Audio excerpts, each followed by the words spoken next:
What's up, you guys? Welcome back to another video. And today, well, I hope everyone is having a great morning. And today we're going to be talking about how your perspective turns into reality. A study was once done by Harvard University where they took 1,039 people and they divided them up to see how each person saw the world and how they each recovered. In the study, each of them went through a traumatic scenario and they had surgeries due to coronary artery disease. And in this study, what they found out is that people who had a higher perspective or a better perspective of life found that 25% of the people never came back for a reoccurring cause from their coronary artery disease, whereas most of them came back with similar issues linked to their heart.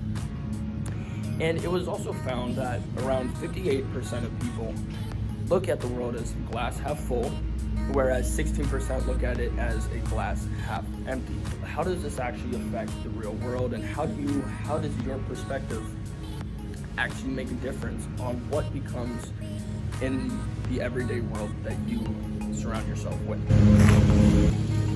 So what they found actually, the people who have a glass half full perspective usually work per hour or per week about 21 hours on their hobby. And they also found that people who saw the glass as half empty only worked about 10 to 14 hours on their hobby. Now, what does this actually mean, and why does this really matter? So the way I personally see this is that the people who actually see the glass as half full are able to make more time for the things that they really care about. And whether that be, well, the people who have a glass half empty work more hours or anything like that, everyone has the same amount of hours in the day, 24 hours. So how does the 24 hours make a difference on what each person spends per week on their hobbies? And this is where you look at it as the people who view the world as negative usually come out with a more negative side of how their time management is going to go. You know, if the world that you see is good, you're going to put more time into spending time on the things that really matter to you. Whereas if you view the world as negative, you're usually going to spend less time on the things that make you happy because you are more introverted into why you think the world is against you. So I haven't actually been here to Kohl's in like 3 years, and I saw this deal online for these shoes, right?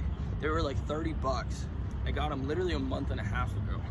And I see why they're 30 bucks, because if you look here, shoes are already falling apart. These are meant for work. And I can't really work. The broken shoes, they're already starting to come apart. But anyway, part 2. So how can you actually change your view on life, and what can actually make it better?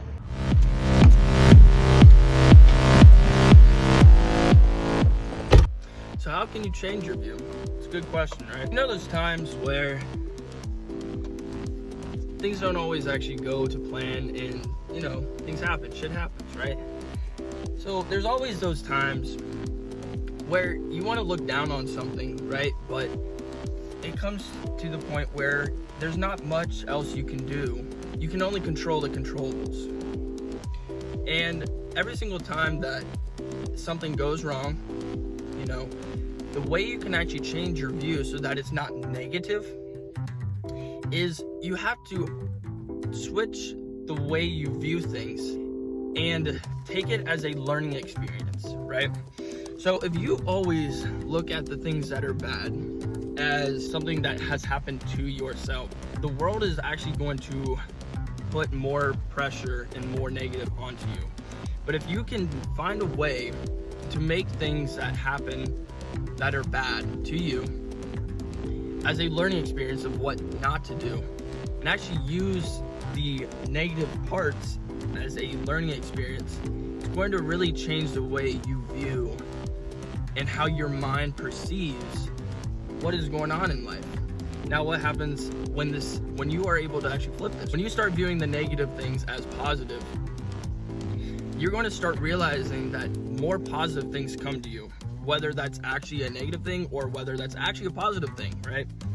You're going to start to realize that the positives that come into your life usually are because you learned from the negatives. That's why you got to take it upon yourself. When things go wrong, learn, right? Don't look at it as a negative.